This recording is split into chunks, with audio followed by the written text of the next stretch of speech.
Now this isn't you've worked in the food and the restaurant industry before starting Tazikis. Hmm. Can you speak a little bit about that? I know here in Birmingham there were some awards that you were part of. Some of the Yeah, I mean, I started, I would say well, my first job is not, I guess it would be kind of hospitality driven, but in Inslee, there was a little Baskin Robbins. That was my first job, and it lasted one day. So I yeah didn't last long there. Did not get the 401k started with Baskin Robbins.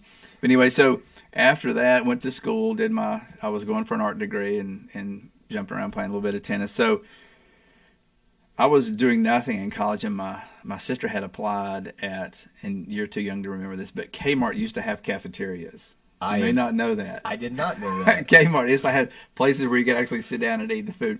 So my sister had applied at our local Kmart in Midfield, and she had already found a job. So I think I was probably hitting balls against the garage or something. And my mom said, "I have a son that's doing nothing. Yeah, He's he's going going to to school. start working. He's going to start working." So I'm like, "No, I don't want to work." So, and you know what? I just it wasn't so much. Of course, I didn't fall in love with the food at Kmart, but I fell in love with the connection with guests and co-workers, and I'm almost kind of like building this sense that didn't have. I was very shy as a young boy, of not so much confidence because I wasn't confident in the food we were serving, but just this. I just started feeling like this is kind of natural to me, talking to guests and meeting people, and I really enjoy that. I'm still kind of an introvert to a degree, unless you get my kind of pull my string and I get going. But that was kind of where I found the love, just more the hospitality part of it and the connection, and just kind of started flourishing from there. Going to, after my great stint at the Kmart cafeteria, I used to love to get on the little The little microphone. Yeah, intercom. say, attention Kmart shoppers at the cafeteria looking in the rear store. But anyway, and tell them about our great specials.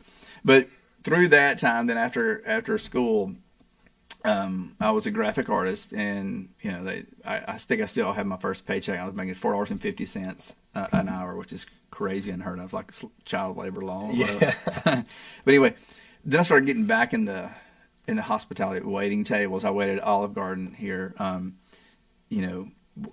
Bartended at Clyde Houston's when Clyde Houston was in the South Side, and waiting tables there. And then really, and a buddy of mine, he said, "Man, you got to come to Bottega. Number one, there's a lot of good-looking, girls there. You'd enjoy that and work with it." So I did, and I fell in love with it. I mean, day one, I fell in love with and it was kind of that was really the tipping point that says, okay, this is probably what you're good at in life. Is that you love connecting with people. You're starting to understand some food, but I think working with Frank Stitt, who has won the awards with the James Beard Award this last year, working with him, and it wasn't so much because I wasn't a chef, and I can cook, but I'm still not a chef. It's watching, being passionate about food, which is for me growing up. Mom would make the mac and cheese and cornbread dressing, which I still love.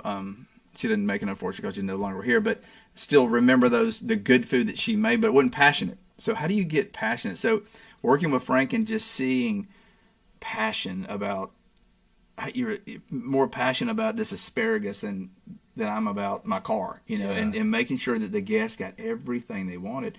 So that kind of started, and that was instilling in my brain what he was doing. And I thought, man, and then so we went to Greece and came back. I'm like, I can do this. Yeah. I can do this, brother. I can take some simple food and be passionate about it and serve it great and put the hospitality and the guest connection together.